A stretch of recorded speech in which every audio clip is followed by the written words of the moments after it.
إلا الله لا إله إلا الله لا إله إلا الله لا إله إلا الله لا إله إلا الله لا إله إلا الله لا إله إلا الله محمد رسول الله صلى الله عليه وسلم الحمد لله الله رب العالمين দরবারে শুকরিয়া আদায় করি যে আল্লাহ রব্বুল আলামিন আজকে পবিত্র জুমার দিন জুমার নামাজ আদায়ের উদ্দেশ্যে সর্বপ্রথম মসজিদে এসে কিছু কথা বলার এবং শোনার জন্য তৌফিক দান করেছেন। সেজন্য মহান রব্বুল আলামিনের দরবারে শুকরিয়া আদায় করি আলহামদুলিল্লাহ। আমি আপনাদের সামনে একটি সূরা তেলাওয়াত করলাম। আমাদের সবার পরিচিত সূরা, সূরার নাম হলো সূরাতুল ইখলাস। এই সূরার নাম হলো সূরাতুল ইখলাস। এই সূরাতুল ইখলাস নিয়ে কয়েকটি কথা বলার চেষ্টা করব। আল্লাহর কাছে দোয়া করি আল্লাহ তাআলা যেন আমাদেরকে যে কথাগুলো বলবো সেই কথা আমল করতে পারি। আল্লাহ তাআলা আমাদেরকে তৌফিক দান করুন, আমিন। সর্বপ্রথম কথা বলবো সূরাতুল ইখলাস নাযিল হওয়া সম্পর্কে। কখন সূরাতুল ইখলাস নাযিল হয়েছে সে সম্পর্কে দুইটি বর্ণনা আপনাদের সামনে উপস্থাপন করব। এক নম্বর বর্ণনা হযরত ইবনে আব্বাস রাদিয়াল্লাহু তাআলা আনহু থেকে বর্ণিত, তিনি বলেন اليهود جاءت النبي صلى الله عليه وسلم নবী সাল্লাল্লাহু আলাইহি ওয়াসাল্লামের কাছে কিছু ইহুদি এসে বলল। তাদের সাথে ছিলেন কাব ইবনে আশরাফ, বুরাই ইবনে আশরাফ, এই দুইজন সম্মানিত ব্যক্তিও তাদের সাথে ছিলেন। ইহুদিরা ওই দুই ব্যক্তি এসে আল্লাহর নবীকে বলল, ইয়া মুহাম্মদ উনসুর লানা রাব্বাকাল্লাযী বা'আসা, হে মুহাম্মদ সাল্লাল্লাহু আলাইহি ওয়াসাল্লাম, আপনি আপনার রবের সেই রবের পরিচয় আমাদেরকে দিন, সেই রবের নসরনামা আমাদেরকে পেশ করুন যে রব আপনাকে এখানে প্রেরণ করেছে, যে রব আপনাকে প্রেরণ করেছে সেই রবের পরিচয় আমাদেরকে দান করুন, আমাদেরকে দিন। তখন আল্লাহ পাক রব্বুল আলামিন ফাআনজালাল্লাহু আযজা ওয়া জাল্লা কুল হুয়াল্লাহু আহাদ। আল্লাহ পাক রব্বুল আলামিন ওই মুশরিকদের উত্তরে, ইহুদিদের উত্তরে মধ্যে আল্লাহ তাআলা সূরা ইখলাসের মাধ্যমে পরিচয় দিয়ে দিলেন। ইহুদিরা যখন জিজ্ঞেস করলো তাদের উত্তরে কি, সূরাতুল ইখলাসের মাধ্যমে আল্লাহ কি করে দিলেন, পরিচয় দিয়ে দিলেন। দুই নম্বর বর্ণনা হযরত উবাই ইবনে কাব রাদিয়াল্লাহু তাআলা আনহু থেকে বর্ণিত, তিনি বলেন قال المشركون للنبي صلى الله عليه وسلم, কিছু মুশরিক ব্যক্তি আল্লাহর রাসূল সাল্লাল্লাহু আলাইহি ওয়াসাল্লাম কাছে জিজ্ঞেস করলেন, হে মুহাম্মদ উনসুর লানা রাব্বাকা, তোমার রবের পরিচয় আমাদেরকে বর্ণনা করো। তখন আল্লাহ পাক রব্বুল আলামিন সূরাতুল ইখলাসের মাধ্যমে আল্লাহ পরিচয় দিয়ে দিলেন। মুশরিকদেরকে আল্লাহ তাআলা সূরা ইখলাসের মাধ্যমে আল্লাহর পরিচয় দিয়ে দিলেন। এরপর তৃতীয় নম্বর বর্ণনা হযরত জাবির ইবনে আব্দুল্লাহ রাদিয়াল্লাহু তাআলা থেকে বর্ণিত, তিনি বলেন قال جاء أعرابي إلى النبي صلى الله عليه وسلم, কিছু গ্রাম্য ব্যক্তি আল্লাহ রাসূল সাল্লাল্লাহু আলাইহি ওয়াসাল্লামের কাছে এসে বললেন, ইয়া মুহাম্মদ আপনি আপনার রবের পরিচয় আমাদেরকে দান করুন, আমাদেরকে বর্ণনা করুন। তখন আল্লাহ পাক রব্বুল আলামিন সূরা ইখলাসের মাধ্যমে তাদেরকে আল্লাহর পরিচয় দিয়ে দিলেন। আল্লাহ পাক রব্বুল আলামিন প্রথমে যখন ইহুদিরা আল্লাহর নবীর থেকে পরিচয় জানতে চাইলেন, আল্লাহ তাআলা ইখলাসের মাধ্যমে পরিচয় দিলেন। মুশরিকরা যখন আল্লাহর পরিচয় জানতে চাইলেন, মুশরিকদেরকে আল্লাহ তাআলা সূরাতুল ইখলাসের মাধ্যমে পরিচয় দিয়ে দিলেন। যখন গ্রামবাসীরা ব্যক্তিরা যখন আল্লাহর পরিচয় জানতে চাইলেন, আল্লাহ তাআলা সূরা ইখলাসের মাধ্যমে পরিচয় দিয়ে দিলেন। কুরাইশরা যখন আল্লাহর নবীর কাছে যখন আল্লাহর পরিচয় জানতে চাইলেন, তাদেরকে আল্লাহ তাআলা সূরা ইখলাসের মাধ্যমে পরিচয় দিয়ে দিলেন। অতএব আল্লাহ রাসূল সাল্লাল্লাহু আলাইহি ওয়াসাল্লাম বলেন, লিকুল্লি শাইইন নাসাবুন ওয়া নাসাবুল্লাহি হুয়াল্লাহু আহাদ। প্রত্যেকটি জিনিসের একটি পরিচয় রয়েছে, যেভাবে প্রতিটি জিনিসের পরিচয় রয়েছে সেভাবে আল্লাহ তাআলার একটি পরিচয় রয়েছে। আল্লাহর নবী বলেন, আল্লাহর পরিচয় হলো হুয়াল্লাহু আহাদ, সূরাতুল ইখলাস। সুবহানাল্লাহ। আল্লাহর পরিচয় কি? সূরাতুল ইখলাস। সূরাতুল ইখলাসের মধ্যে আল্লাহ তাআলা পরিচয় দিয়ে দিলেন। মুশরিকদেরকে আল্লাহর পরিচয় ইখলাস সূরাতুল ইখলাসের মাধ্যমে দিলেন, ইহুদিদেরকে আল্লাহর পরিচয় সূরা ইখলাসের মাধ্যমে দিলেন, এবং গ্রাম্য ব্যক্তিদেরকে সূরা ইখলাসের মাধ্যমে আল্লাহর পরিচয় দিয়ে দিলেন। আল্লাহর পরিচয় এই নাযিল হয়েছে ইহুদি এবং মুশরিক কাফেররা যখন বেঈমানরা যখন আল্লাহর পরিচয় জানতে চাইলেন, তখন আল্লাহ তাআলা এই সূরাটি নাযিল করে আল্লাহর পরিচয় দিয়ে দিলেন। সুবহানাল্লাহ। তাহলে দ্বিতীয় নম্বর কথা হবে, আমরা এই সূরাতুল ইখলাসের সংক্ষিপ্ত বর্ণনা করব, সংক্ষিপ্ত আকারে আমরা কিছু অনুবাদ করব। আল্লাহ তাআলা রাসূল সাল্লাল্লাহু আলাইহি ওয়াসাল্লামকে বললেন, হে আমার হাবিব, আপনি বলে দিন কুল হুয়াল্লাহু আহাদ, তিনি আল্লাহ এক এবং অদ্বিতীয়। তিনি আল্লাহ এক এবং অদ্বিতীয়। আল্লাহুস সামাদ। আল্লাহ নবীকে বলেন, হে নবী আপনি বলে দিন আল্লাহ অমুখাপেক্ষী, আল্লাহ কাহারও মুখাপেক্ষী নয়। দুনিয়ার সমস্ত জিনিস একমাত্র আল্লাহর মুখাপেক্ষী। আল্লাহ কাহারও মুখাপেক্ষী নয়, একমাত্র সারা পৃথিবীর পৃথিবীর একমাত্র মুখাপেক্ষী, সমস্ত কিছু মুখাপেক্ষী একমাত্র আল্লাহ। আল্লাহ কাহারও মুখাপেক্ষী নয়। এরপর আল্লাহ তাআলা বলেন, লাম ইয়ালিদ ওয়া লাম ইউলাদ, আল্লাহ কাউকে জন্ম দেননি এবং আল্লাহ থেকেও কে জন্ম দেননি। আল্লাহ কাউকে জন্ম দেননি এবং আল্লাহ কারো কাছ থেকে জন্ম নেননি। ওয়ালাম ইয়াকুল লাহু কুফুওয়ান আহাদ। আল্লাহ তাআলা বলেন, আল্লাহর সমতুল্য আর কিছু নেই। সুবহানাল্লাহ। আল্লাহ সমতুল্য, আল্লাহর সমান আর কিছু নাই, কিছুই হতে পারে না আল্লাহর সমতুল্য।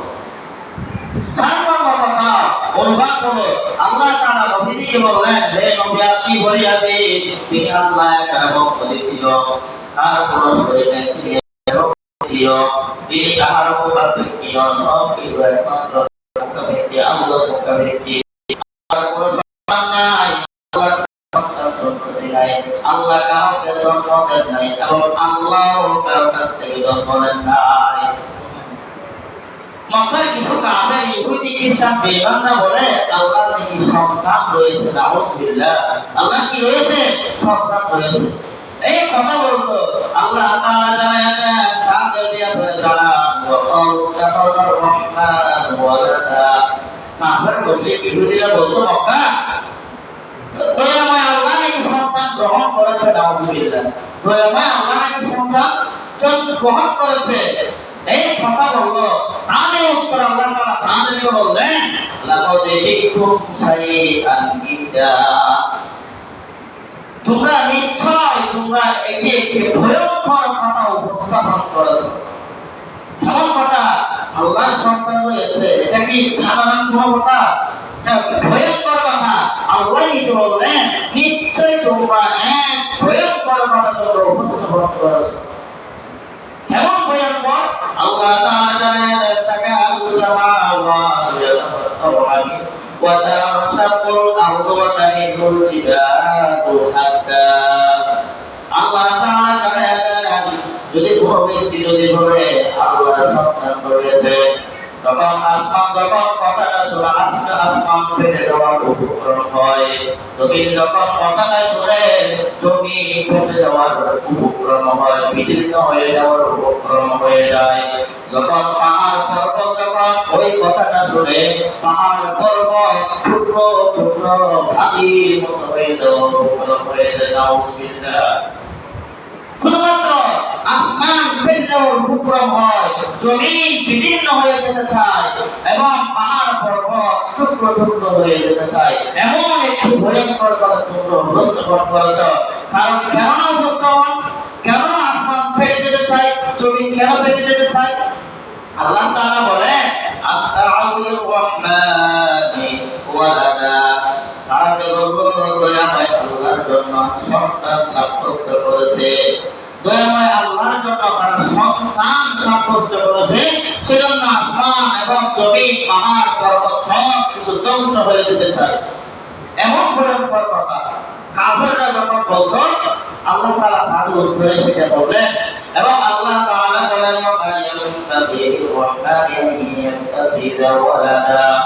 আল্লাহ তাআলা বলেন অথচ দয়াময় আল্লাহর জন্য সন্তান গ্রহণ করা সেটা শুভনীয় নয়। আল্লাহর জন্য সন্তান গ্রহণ করা সেটা শুভনীয় নয়, কথাটা বলা শুভনীয় নয়। আল্লাহ তাআলা বলেন ইন কুল্লু মান ফিস সামাওয়াতি ওয়াল আরদি ইল্লা আতির রহমানি আবদা, আসমান এবং জমিনের মধ্যে এমন কেউ নাই যে আল্লাহর কাছে গোলাম হিসেবে বান্দা হিসেবে উপস্থিত হইতে হবে না। অর্থাৎ আল্লাহর কাছে আসমান এবং জমিনের মধ্যে সমস্ত বান্দা থেকে আল্লাহর কাছে গোলাম হিসেবে উপস্থিত হইতে হবে। আমাদের প্রত্যেককে গোলাম হিসেবে আল্লাহর কাছে উপস্থিত হইতে হবে।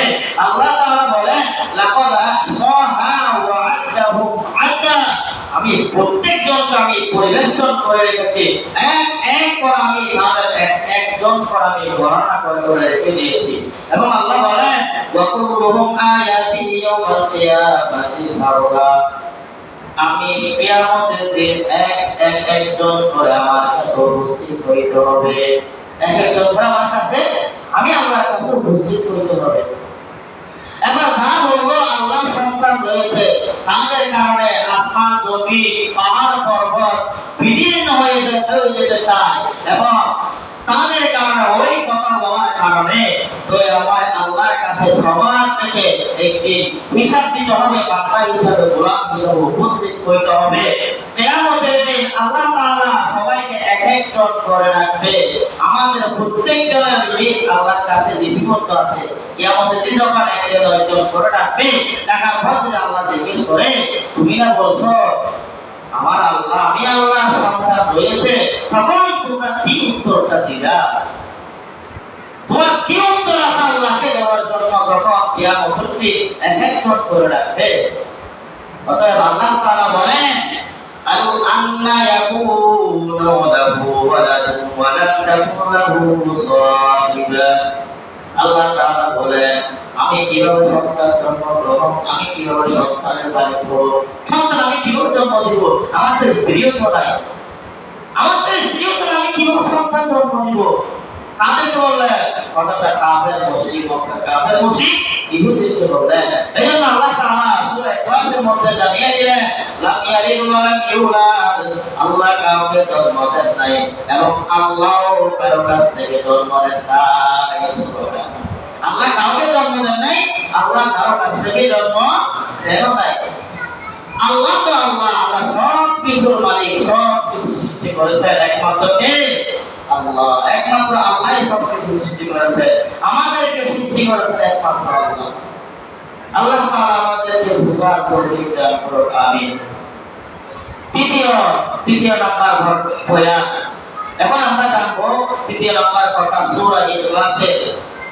পড়লে এই সূরাটি পড়লে কি ফজিলত আমাদের জন্য রয়েছে, কিছু ফজিলত আমরা জানবো। এক নাম্বার ফজিলত, যে ব্যক্তি এই সূরাকে মহব্বত করবে স্বয়ং আল্লাহ তাকে মহব্বত করবে। সুবহানাল্লাহ। যে ব্যক্তি সূরাতুল ইখলাস এই সূরাকে মহব্বত করবে স্বয়ং আল্লাহ তাকে কি করবে? মহব্বত করবে। আম্মা হযরত আয়েশা রাদিয়াল্লাহু তাআলা আনহা থেকে বর্ণিত তিনি বলেন قال رسول الله صلى الله عليه وسلم بعث رجلا على سرية আল্লাহ রাসূল সাল্লাল্লাহু আলাইহি ওয়াসাল্লাম একজন ব্যক্তিকে আমির হিসাবে নিযুক্ত করে একটি অভিযানের মধ্যে পাঠাইলেন। আমির নিযুক্ত করে একটি অভিযানের মধ্যে কি করলেন? পাঠাইলেন। ওই আমির সাহাবীদেরকে প্রত্যেক ওয়াক্তের মধ্যে সাহাবীদেরকে নামাজ পড়াতো এবং নামাজ পড়ার পর নামাজ পড়ার সময় সাহাবী ইখলাস তেলাওয়াত করত। কি করত? সূরাতুল ইখলাস তেলাওয়াত করত। প্রতি নামাজের মধ্যে সূরাতুল ইখলাস তেলাওয়াত করত। যখন ফিরে আসলো ফালাম্মা রাজাউ যাকারু যালিকা লিরাসূলিল্লাহি সাল্লাল্লাহু আলাইহি ওয়াসাল্লাম যখন আল্লাহ রাসূল সাল্লাল্লাহু আলাইহি ওয়াসাল্লাম ফিরে আসার পর নবীর সাথে দেখা করলেন এবং ঘটনাটি খুলে বললেন, ইয়া রাসূলুল্লাহ ইয়া হাবিবাল্লাহ, আপনি যাকে আমাদের জন্য আমির হিসেবে নিযুক্ত করেছেন তিনি আমাদেরকে যত ওয়াক্ত নামাজ পড়িয়েছেন প্রত্যেক ওয়াক্তের মধ্যে সূরা ইখলাস করত।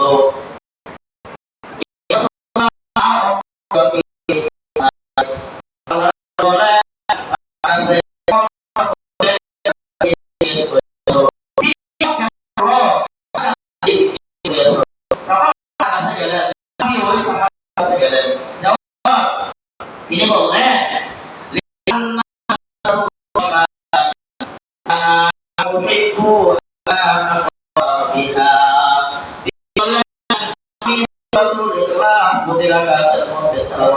শুধুমাত্র এই জন্য কেননা ওই সূরা ইখলাস মধ্যে আল্লাহর এবং আল্লাহর পরিচয় রয়েছে। সুবহানাল্লাহ। আমি আল্লাহর পরিচয় করতে আল্লাহর গুণগান করতে আমার অনেক ভালো লাগে, আমি অনেক ভালোবাসি। সেই জন্য আমি প্রত্যেক নামাজের মধ্যে সূরা ইখলাস তেলাওয়াত করেছি। আল্লাহর গুণগান বলতে আমার খুব ভালো লাগে। আল্লাহর পরিচয় আমার পড়তে খুব ভালো লাগে। সেজন্য আমি প্রত্যেক নামাজের মধ্যে আল্লাহর গুণগান আল্লাহর পরিচয় দিয়ে নামাজ পড়তাম। এই কথা যখন সাহাবীরা রাসূল সাল্লাল্লাহু আলাইহি ওয়াসাল্লাম এসে বললেন, ইয়া রাসূলুল্লাহ ইয়া হাবিবাল্লাহ, তার থেকে আল্লাহর গুণগান করতে অনেক ভালো লাগে, অনেক ভালোবাসেন তিনি। গুণগান করতে আল্লাহর পরিচয় বলতে তার থেকে অনেক ভালো লাগে। এই কথা বলার পর আল্লাহ রাসূলুল্লাহ সাল্লাল্লাহু আলাইহি ওয়াসাল্লাম আখবিরু ইন্নাল্লাহা ইউহিব্বুহু, হ্যাঁ আমার সাহাবীরা তার কাছে আমাকে খবর দিয়ে দাও যে আল্লাহর মহব্বত নিয়ে আল্লাহর পরিচয়কে ভালোবাসে, স্বয়ং আল্লাহ তাকে ভালোবাসেন। সূরা ইখলাস আমরা সবাই পারি, পড়লে মহব্বত কি করতে হবে? মহব্বতের সঙ্গে হবে কুল হুয়াল্লাহু আহাদ আল্লাহুস সামাদ লাম ইয়ালিদ ওয়া লাম ইউলাদ ওয়া লাম ইয়াকুল লাহু কুফুওয়ান আহাদ। তখন আমরা সূরা ইখলাস পড়ব, একটি হাদিস আমরা মনে রাখব। এই হাদিসটা হলো হাদিসে কুদসি। হযরত ইবনে আব্বাস রাদিয়াল্লাহু তাআলা আনহু থেকে বর্ণিত, قال رسول الله صلى الله عليه وسلم, আল্লাহর নবী সাল্লাল্লাহু আলাইহি ওয়াসাল্লাম বলেন, আল্লাহু কাতাবা ইবনু আদম ওয়া লাম কুল্লাহু যায়িদ, আল্লাহ তাআলা আদম সন্তান আমাকে মিথ্যা প্রতিপন্ন করেছে। মিথ্যা প্রতিপন্ন করেছে আমাকে মিথ্যা বলেছে, মানে হিসাবে আমাকে মিথ্যা বলেছে।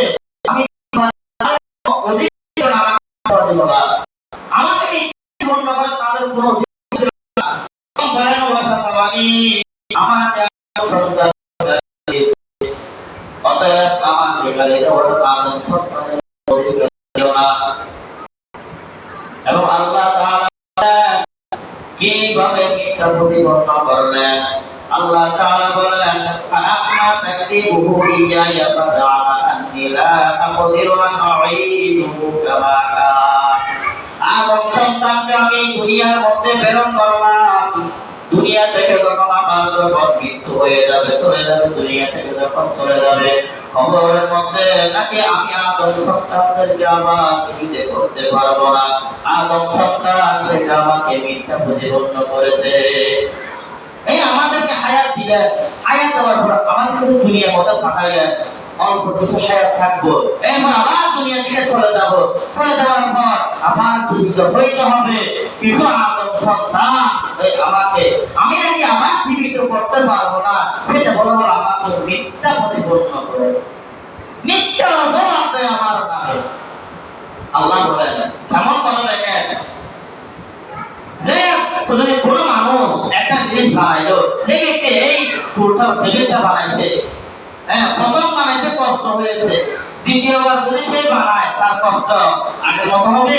হবে না। যদি তৃতীয়বার আবার বানায়, আরো তো যত বানাবে তত সহজ ইজি হয়ে যায়। তো আল্লাহ প্রথম, যে আল্লাহ আমাদেরকে প্রথম বানাইছে, সে আল্লাহ কি আবার দ্বিতীয়বার বানাইতে কি আবার কি কষ্ট হবে? আল্লাহ কি পারবে না?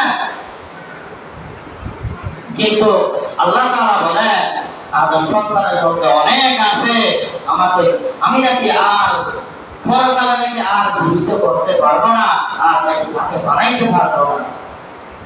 এটা বলে বলে আমাকে মিথ্যা প্রতিপন্ন করে।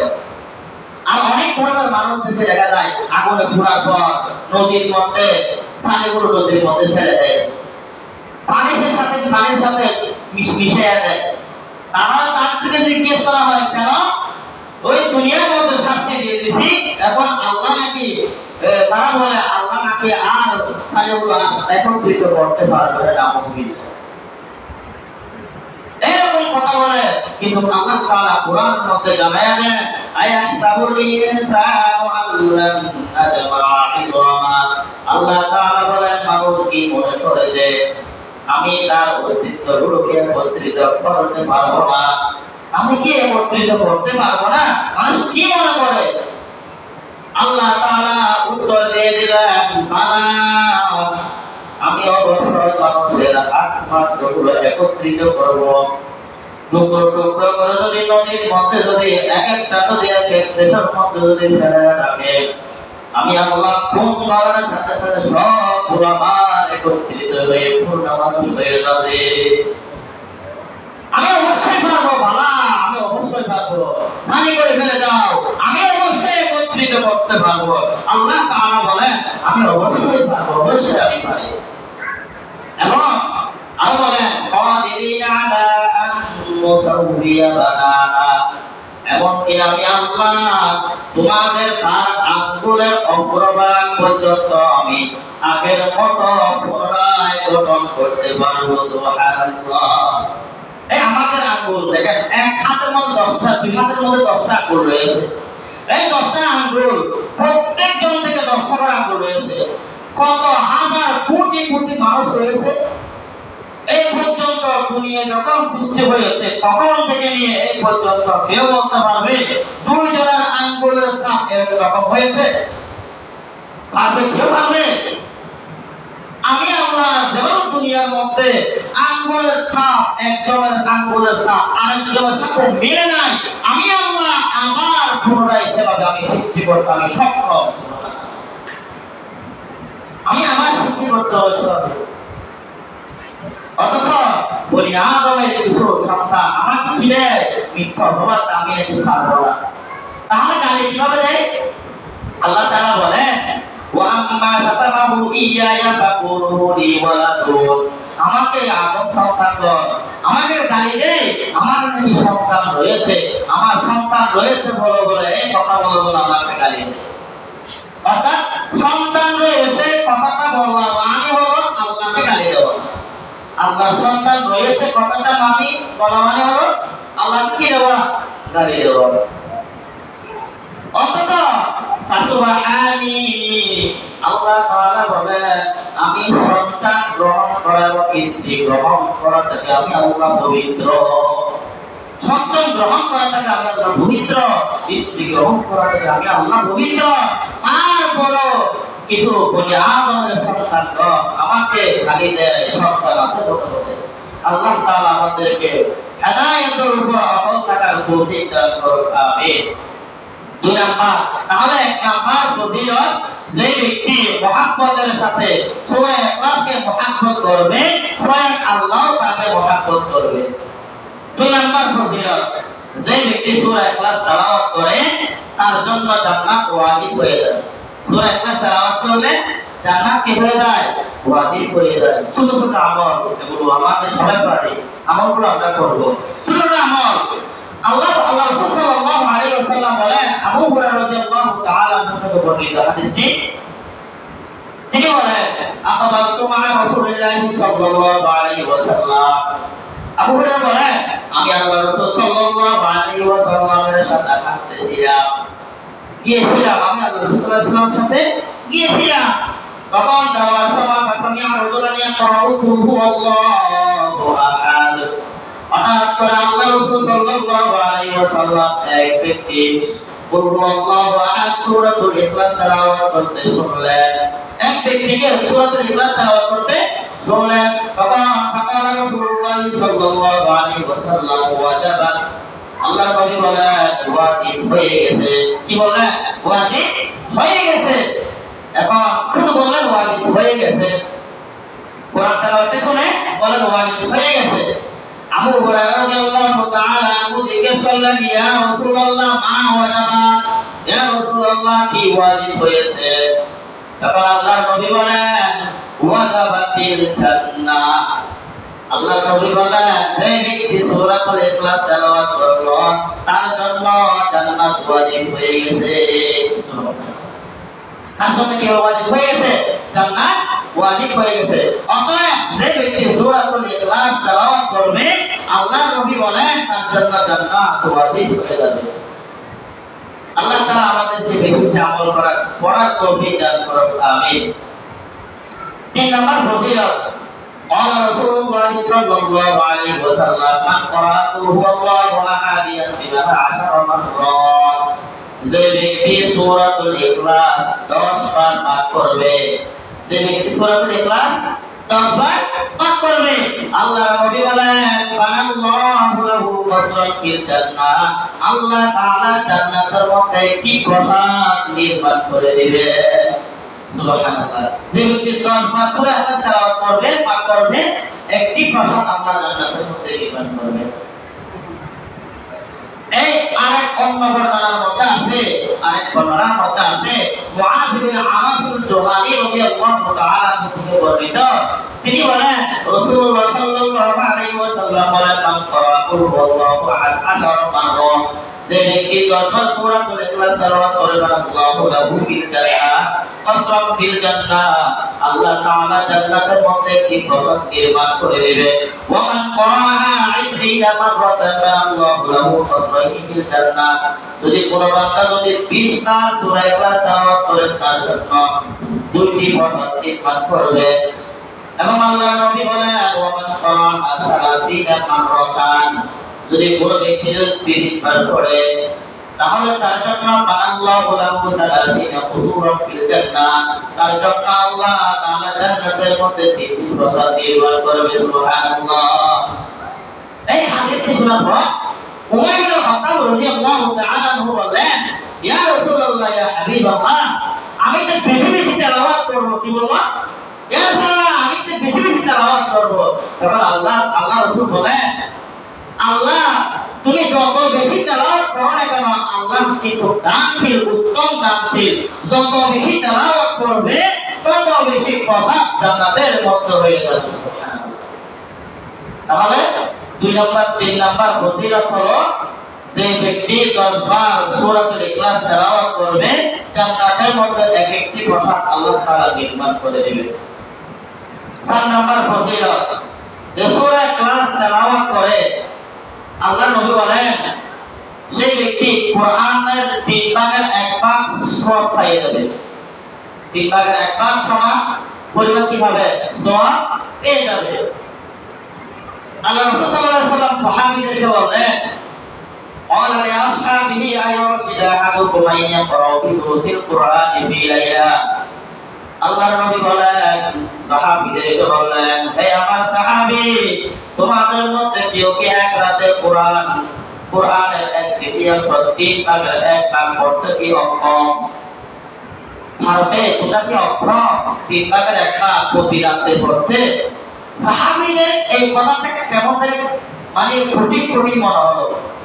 সাহাবীরা আবার জিজ্ঞেস করলেন, ইয়া রাসূলুল্লাহ ইয়া হাবিবাল্লাহ আইয়ুনা ইউতিকু যালিকা ইয়া রাসূলুল্লাহ, ইয়া রাসূলুল্লাহ ইয়া হাবিবাল্লাহ, আমাদের মধ্যে 3/1 করতে কেউ কোন ব্যক্তি সক্ষম? আমাদের মধ্যে কোন ব্যক্তি সক্ষম প্রতিদিন রাতে 3/1 কোরআন পড়তে? তখন আল্লাহ রাসূল সাল্লাল্লাহু আলাইহি ওয়াসাল্লাম বলেন, قال رسول الله صلى الله عليه وسلم قل هو الله سورة القرآن, قل هو الله أحد সূরাতুল ইখলাস হলো কোরআনের এক তৃতীয়াংশের সমান। অর্থাৎ একবার সূরা ইখলাস পড়লে 30টি পারা আছে, কোটি পারা আছে কোরআনের মধ্যে 30টি পারা আছে, 10 পারার নাকি হয়ে গেল। দুইবার পড়লে 20 পারা পড়লে যে সওয়াব তার সমান হয়ে গেল। তিনবার পড়লে পুরো এক খতম কোরআনের সমপরিমাণ সওয়াব হয়ে যাবে। সুবহানাল্লাহ। তাহলে বেশি বেশি সূরা ইখলাস পড়ব। এখন যদি প্রশ্ন করেন কি আর বুঝুন, যদি আমলকে যদি আমরা করি কি একটা দিবে, যে কোনো একটা ফজিলত দিবে নাকি সবগুলো দিবে? সবগুলোই পাবে। আর অনেকগুলো আছে, সবাই খারাপ বলতে পারবো না, সেটা হচ্ছে যত ফজিলত আল্লাহ নবী বর্ণনা করেছেন সব ফজিলত পেয়ে যাবে। এই ছোট্ট একটি সূরা আমরা সকলেই পাই, ছোট বাচ্চারাও পায়, সূরাতুল ইখলাস। 5 নম্বর ফজিলত মুআয ইবনে হুমায়র রাদিয়াল্লাহু তাআলা আনহু থেকে বর্ণিত, তিনি বলেন, খরাজনা ফি লাইলাতিন মাকরিন ওয়া সুরবাতিন সারিয়াতিন নাফরু রাসূলিল্লাহ সাল্লাল্লাহু আলাইহি ওয়াসাল্লাম, আল্লাহ রাসূল সাল্লাল্লাহু আলাইহি ওয়াসাল্লামকে খোঁজার জন্য রাতে বৃষ্টি অবস্থায় খুবই অন্ধকারের মধ্যে খোঁজার জন্য বাইরে হইলেন। কেননা কি জন্য বাইরে হয়েছেন? লিউসাল্লি আলানা, আল্লাহ রাসূল সাল্লাল্লাহু আলাইহি ওয়াসাল্লাম আমাদেরকে নামাজ পড়া, আমাদের নামাজ পড়ানোর জন্য আমরা রাসূল সাল্লাল্লাহু আলাইহি ওয়াসাল্লামকে খোঁজার জন্য কি কইলাম? বাইরে হইলাম রাতের অন্ধকার বৃষ্টির অবস্থায়। আমরা রাসূল সাল্লাল্লাহু আলাইহি ওয়াসাল্লামকে খুঁজে বাহির করলাম, খুঁজে পেলাম। পাওয়ার পর রাসূল সাল্লাল্লাহু আলাইহি ওয়াসাল্লাম আমাকে বললেন, কুল, কি বললো? শুধু কুল বলো, তুমি বলো, কুল তুমি বলো। তখন মুআয ইবনে হুমায়র বলেন, আমি চুপ করে দাঁড়ালাম, কি বলবো? রাসূল সাল্লাল্লাহু আলাইহি ওয়াসাল্লাম শুধু বললেন কুল, আমি কি বলবো? চুপ করে বসে থাকলাম। আবার বলেন ক্বালা কুল, তিনি বললেন, রাসূল সাল্লাল্লাহু আলাইহি ওয়াসাল্লাম বললেন ক্বালা তুমি বলো, আমি আবার চুপ করে বসে থাকলাম। তৃতীয়বার আবার বললেন কুল বলো। তখন তিনি বললেন, ইয়া রাসূলুল্লাহ ইয়া হাবিবাল্লাহ, আমরা কি বলবো? সাহস করে বলে দিলেন, ইয়া রাসূলুল্লাহ কি বলবো? এবার আমাদের যদি জিজ্ঞেস করি, বলো, জিজ্ঞেস করবো না কি বলতাম? তো সাহাবায়ে তিনবারের মধ্যে সাহস করে জিজ্ঞেস করলেন, ইয়া রাসূলুল্লাহ কি বলবো? তখন আল্লাহ রাসূল সাল্লাল্লাহু আলাইহি ওয়াসাল্লাম বলেন, কুল হুয়াল্লাহু আহাদ ওয়াল মুআউযাতাইনি হিনা তুমসি ওয়া হিনা তুসবিহু সালাতা মাররাত। আল্লাহ রাসূল সাল্লাল্লাহু আলাইহি ওয়াসাল্লাম বলেন, কুল হুয়াল্লাহু আহাদ অর্থাৎ সূরাতুল ইখলাস, যে ব্যক্তি সকাল এবং সন্ধ্যায় 3 বার করে সূরাতুল ইখলাস, সূরাতুল ফালাক এবং সূরাতুল নাস পাঠ করবে, আল্লাহ রাসূল সাল্লাল্লাহু আলাইহি ওয়াসাল্লাম বলেন, তাকফিকা মিন কুল্লি শাইইন, তাকে তার সমস্ত মুসিবত ওই দিয়ে সমস্ত মুসিবত আল্লাহ দূর করে দিবেন। সুবহানাল্লাহ। সূরাতুল ইখলাস, সূরাতুল ফালাক, সূরাতুল নাস কয়বার করে? 3 বার করে। যে ব্যক্তি 3 বার করে সূরাতুল ইখলাস পাঠ করবে, আল্লাহর নবী বলেন তার সমস্ত মুসিবতগুলো আল্লাহ তাআলা দূর করে দিবেন। সর্বশেষ আরেকটি হাদিস বলবো, যে ব্যক্তি সূরাতুল ইখলাসকে মহব্বত করবে সেই সরাসরি জান্নাতে পৌঁছে যাবে। মহব্বত করা মানে মানতে হবে, মহব্বত করা মানে অন্তরে মহব্বত করতে হবে। আমি সূরা ইখলাসকে মহব্বত করি, আমি পড়বো না। সূরা ইখলাসের মধ্যে কি বলেছেন সেটা বুঝতে হবে আগে, সেটা মতো আমল করতে হবে, তাকে বলে মহব্বত। যে ব্যক্তি সূরা ইখলাসকে ভালোবাসে তাকে জান্নাত দিয়ে দেবে আল্লাহ তাআলা। আনাস ইবনে মালিক রাদিয়াল্লাহু তাআলা থেকে বর্ণিত, তিনি বলেন, আনসারের একজন মানুষকে, একজন ব্যক্তিকে আল্লাহ রাসূল সাল্লাল্লাহু আলাইহি ওয়াসাল্লাম এক মসজিদে কুবা ইমাম হিসেবে নিযুক্ত করলেন। ইমামতি করলেন কুবার একজন আনসারের একজন মানুষ, একজন ব্যক্তি কুবা ইমামতি করতেন। ওই নামাজ, যতদিন নামাজ পড়াইতেছিলেন, সে প্রত্যেক রাকাতের মধ্যে সূরা ইখলাসের সাথে সাথে আটটি সূরা পড়তো। সূরা ইখলাসের সাথে সাথে আটটি সূরা পড়তো। এখন মুসলিমরা সবাই মানে একবদ্ধ হয়ে গেছে, হুজুর আপনি কেন সব সময় একই সূরা পড়েন, সূরাতুল ইখলাস পড়েন, আটটি সূরা কি 9 সূরা ইখলাস পড়েন, আবার আটটি সূরা পড়েন, যে কোনো একটি পড়েন, দুইটি সূরা একত্রে মিলে পড়েন। তখন তিনি উত্তর দিলেন, আমাকে যদি এই ইমামতি যদি আপনারা যদি আমাকে ইমাম হিসাবে যদি নিযুক্ত করানো, আমি এই সূরাটি পড়ব, যদি ছেড়ে ধরো আমি চলে যাব। এলাকার মানুষ লোকজন তাকে অনেক মহাব্বত করত। তাকে বললেন না আপনি যেতে পারবেন না। তারপরও কিছুদিন পর কিছু সাহাবায়ে কেরাম রাসূল সাল্লাল্লাহু আলাইহি ওয়াসাল্লামের দরবারের মধ্যে এসে বললেন, ইয়া রাসূলুল্লাহ, ইয়া হাবিবাল্লাহ, মসজিদে কুবার জন্য আপনি যে ইমাম নিযুক্ত করে দিলেন, উনি তো সব প্রত্যেক রাকাতের মধ্যে সূরা ইখলাসের পরে একটি সূরা পড়ে। ইয়া রাসূলুল্লাহ, আমরা যখন বললাম সে কোন একটি পড়তে, তিনি এরকম কথা বললেন। তখন আল্লাহ রাসূল সাল্লাল্লাহু আলাইহি ওয়াসাল্লাম ওই ব্যক্তিকে ডাকালেন, ডাকানোর পর বললেন, তুমি কি এরকম করেছো? ইয়া রাসূলুল্লাহ, হ্যাঁ আমি করেছি। এবং কি জন্য করেছো? তখন আল্লাহ রাসূল সাল্লাল্লাহু আলাইহি ওয়াসাল্লাম উত্তর দিলেন, ইয়া রাসূলুল্লাহ, ইয়া হাবিবাল্লাহ, আমি এই সূরাতুল ইখলাসকে আমি অক্ষর থেকে ভালোবাসি। সুবহানাল্লাহ। তখন আল্লাহ রাসূল সাল্লাল্লাহু আলাইহি ওয়াসাল্লাম আর কোনো কথা বলেন নাই। রাসূলুল্লাহ সাল্লাল্লাহু আলাইহি ওয়াসাল্লাম বলেন, হুব্বুকা ইয়াহা আদখালাকাল জান্নাহ, তুমি এই সূরাকে ভালোবাসার কারণে এই সূরার মুহাব্বত তোমাকে জান্নাতের মধ্যে নিয়ে যাবে। সুবহানাল্লাহ। তাহলে সূরা ইখলাস বেশি বেশি পড়ব। সূরা ইখলাস অর্থ কি বলছিলাম? কার গুনাহগার? আল্লাহর গুনাহগার। কার গুনাহগার? আল্লাহর গুনাহগার। ঘুম আসতেছে মনে হয়। সূরা ইখলাস কার গুনাহগার? আল্লাহর গুনাহগার। আল্লাহর নাম নিয়ে অক্ষরের মধ্যে সত্যি আল্লাহ চলে আসবে। সূরা ইখলাস একমাত্র কার গুনাহগার? আল্লাহর গুনাহগার। কার কথা বললেন? আল্লাহর কথা। কার পরিচয় দিলেন? আল্লাহর পরিচয়। সূরা ইখলাস আমরা বেশি বেশি তেলাওয়াত করব এবং আমরা সবসময় সকাল এবং সন্ধ্যায় যারা আমরা পারি সূরা ইখলাস পড়ব 3 বার, সূরা ফালাক 3 বার, সূরা নাস 3 বার পড়ে আমরা নিজে সকাল পড়ব 3 বার পড়ে, বিকাল পড়ব 3 বার পড়ে। আল্লাহ রাসূল সাল্লাল্লাহু আলাইহি ওয়াসাল্লাম বলেন, যে ব্যক্তি সকালে পড়বে পুরো দিন তার শেষ সমস্ত বিপদ আপদ থেকে হেফাজত থাকবে, বিকালে পড়লে পুরো রাত সমস্ত বিপদ আপদ থেকে কি থাকবে? হেফাজত থাকবে। আল্লাহ তাআলা আমাদেরকে যা কথা বললাম সর্বপ্রথম আমাকে আমল করা, এরপর আপনাদেরকে আমল করার তৌফিক দান করুন। আমিন। ওয়া আখিরু দাওয়ানা আলহামদুলিল্লাহি রাব্বিল আলামিন। আসসালামু আলাইকুম ওয়া রাহমাতুল্লাহি ওয়া বারাকাতুহু। যারা